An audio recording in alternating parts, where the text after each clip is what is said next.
हे सगळ्या गावांनी खराडीला तर आता तो सोसायटीचा चेअरमन सदस्य आज रामदास नाही इतक्या सांभाळतात त्यांना सगळ्यांना. कधी कधी अडचणी झाल्या सगळ्या, परंतु ते शेवटी कोण होते? शेतकरी होते, आपले होते.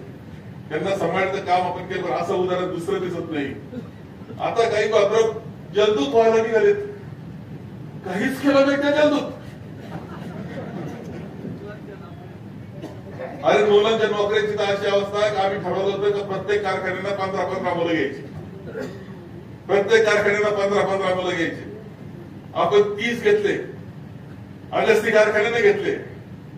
आपण त्यांची चांगली ते 8वी 9वी 10वी शिकले होते प्रकल्पग्रस्तांचे मुलं, त्यांना आपण ITI केलं आणि कारखान्यात चांगल्या जागेवर उभं केलं. सन्मान दिला आपण त्यांना. कोणा खाली पाहायची वेळ दिली नाही.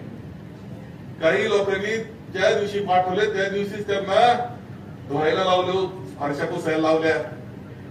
पोरं जे पळाले परत पाठवा. कुणी लक्षात घेतं की कुणी उभं केलं, कुणी मदत केली, कुणी पाणी आणलं, सगळं कधीतरी आपण विसरून जातो. आपल्याला माहितीच नाही असं वाटतं.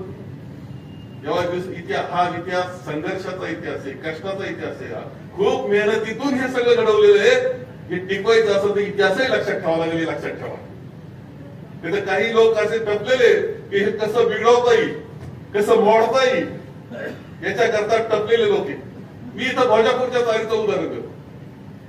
भोजापूरची जी चारी आहे, पाणी आलं मोठे कार्यक्रम झाले.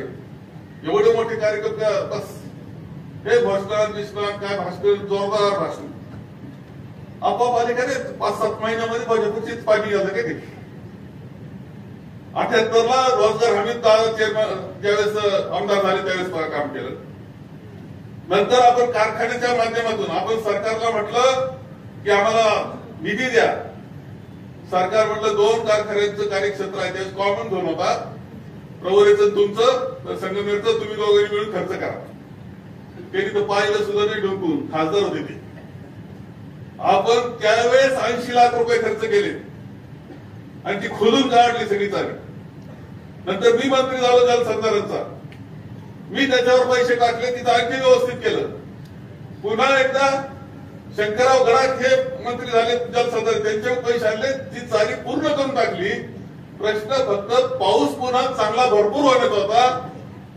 सुदैवानं यावर्षी मे महिन्यातच पाऊस पडला आणि मग चालीला पाणी आलं. कारण तिकडे पाणी झालं. सिन्नर तालुक्याची काळजी आपलीच माणसं आहे, त्यांची काळजी घ्यावी लागत होती, ही काळजी घ्यावी लागत होती. आणि पाणी खाली गेलं. अरे पण केलं आम्ही. पाणी केलं एवढं खरंय, पण केलं आम्ही केलं. सगळं काम आम्ही केलेलं आहे. लक्षात ठेवा. आत्मविश्वासाने मी सांगतो. कसलं क्रेडिट घेता तुम्ही?